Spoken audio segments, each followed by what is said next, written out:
I promised you we are going to have a deeper conversation even as Kenya launched 16 days of activism against gender-based violence. In studio, I'm joined by Ms. Joanne Onyango Obunga. Welcome, ma'am. Thank you. She is with UN Women and is an economist, a finance professional turned lawyer with over 20 years combined professional experience in research, economic planning, credit management, formulation of public policy and law.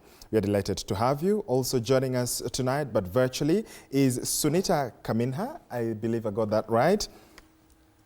Brilliant. UN Women's EVAW policy specialist in East and Southern Africa. Now, the Ending Violence Against Women and Girls, EVAW policy, is a UN Women initiative that aims to prevent and eliminate violence against women and girls. The EVAW policy is based on 5 strategic pillars: prevention, response, institutional strengthening, and advocacy, communication, and social mobilization and coordination. I'll begin with you, ma'am, Joanne.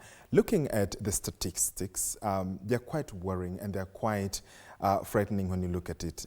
In just a minute or so, what do you make of the steps you're making as a country? As a country, of course, the harsh reality is not nice. I mean, lately you see in the media that there's a lot of women and girls who are actually experiencing violence. And, you know, in the last 12 months, 16% of the women population in Kenya has experienced violence in the last 12 months.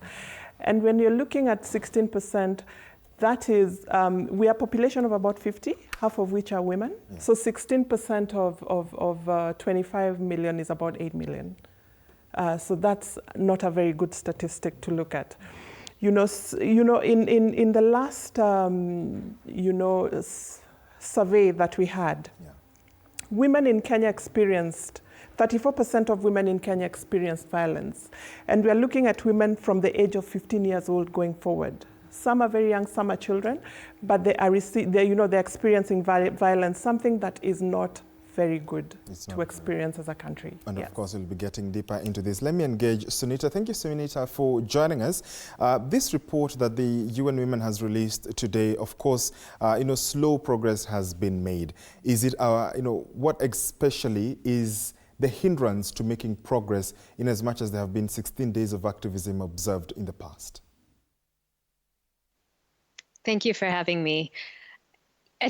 When we talk about issues of ending gender-based violence, it's really important to acknowledge that there is no single solution, that because the scope of the problem affects every single individual, every sector of society, every segment, all of those same parts of society need to be enlisted and mobilized to address the issue.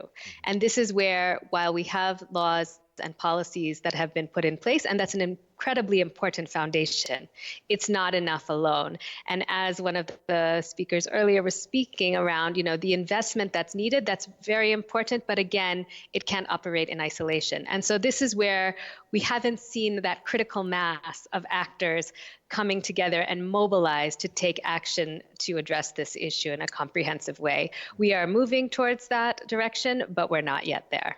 We are not yet there. Indeed, that is just the precursor to this great conversation I'm having with Joanne and Sunita from UN Women. We are taking a short break as we let you ruminate and internalize what they've just said. When we come back, we continue this conversation, especially as Kenya launched 16 days of activism against gender-based violence. Please keep your feedback and any questions you have to our guests coming.